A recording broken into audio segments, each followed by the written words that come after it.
In 15 years of styling hair, Kaye Allison had seen everything, or so she thought.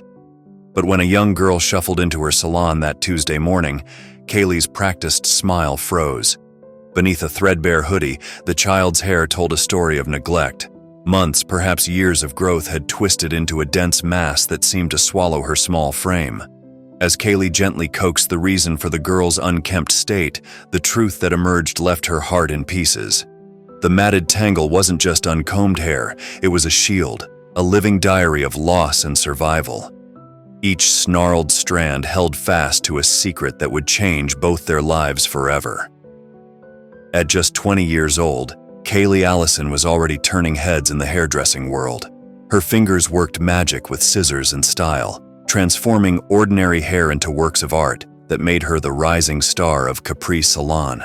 While other stylists played it safe, Kaye danced on the cutting edge of fashion, creating bold new looks for clients brave enough to trust her vision. But beneath her innovative techniques lay a deeper purpose.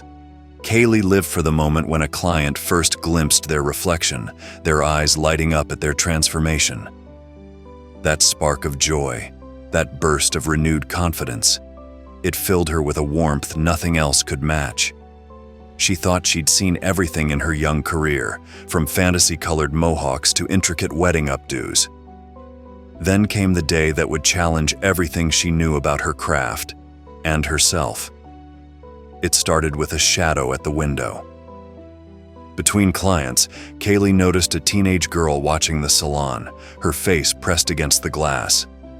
The girl looked about 16, drowning in oversized clothes that hung from her thin frame.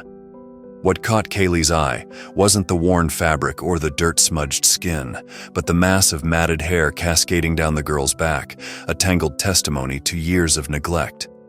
When the girl finally gathered the courage to step inside, time seemed to freeze.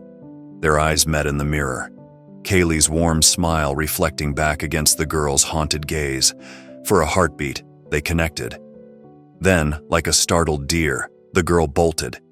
Something in that fleeting moment tugged at Kaye's heart. Without thinking, she rushed to the door, calling out to the retreating figure, "Wait! Please, it's okay." The girl stopped mid-stride, her shoulders tense. As she slowly turned back, Kaye saw something shift in her expression, a tiny flicker of hope breaking through the fear.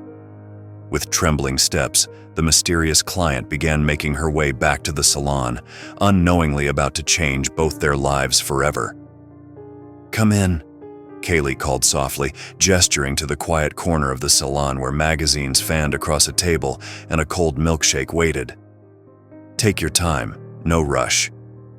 For an hour, the girl perched silently in the waiting area, shoulders curved inward like protective wings, while Kaye finished with her scheduled clients.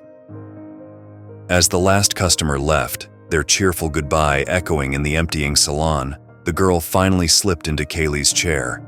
In the mirror's unforgiving reflection, she flinched at her own image. Kaye's trained eye took in the full extent of the damage. Months of neglect had transformed what must have once been beautiful hair into an impenetrable fortress of knots. But there was something more here than mere tangles, a story written in each matted strand. "Why don't you tell me what you're hoping for?" Kaye asked gently, her fingers hovering near but not touching the mass of hair.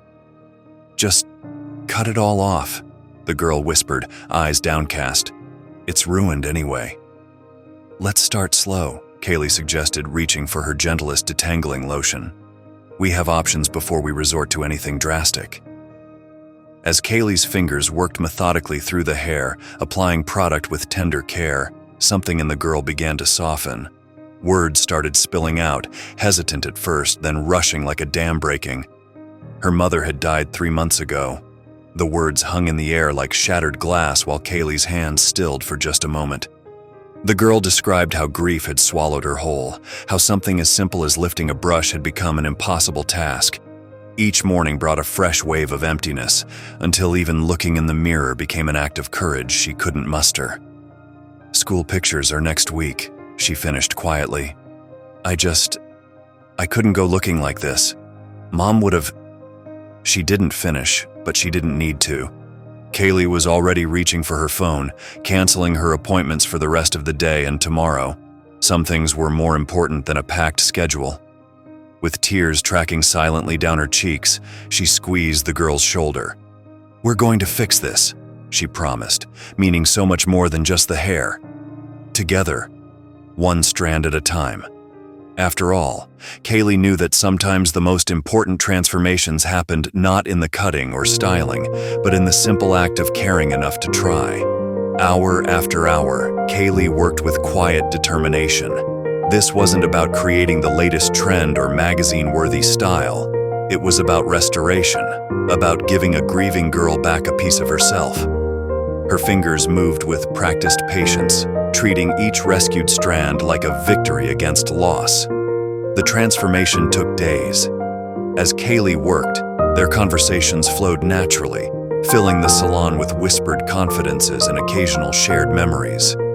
Though the girl's eyes remained shadowed by grief, something began to shift in her demeanor, subtle at first, like dawn breaking through storm clouds. Then came the moment of revelation. "Ready?" Kaye asked softly, turning the chair to face the mirror. The girl's eyes widened as she stood, her hand reaching up to touch her restored hair in disbelief. And there it was, a smile, small but real, breaking across her face like sunlight. Kaye felt her own eyes well up at the sight. When the girl reached for her wallet, Kaye gently caught her hand. "This chair is always open for you," she said, her voice warm with sincerity. "Whether you need a trim or just someone to talk to, I'm here." The girl's response wasn't in words, but in the fierce hug she gave Kaye, holding on as if to anchor herself against the tide of grief. In that embrace, both understood that sometimes healing begins with a simple act of kindness, with someone caring enough to look past the tangles and see the person beneath. Sometimes the most profound transformations happen not in the mirror, but in the heart, where a stranger's compassion can light the way back to hope.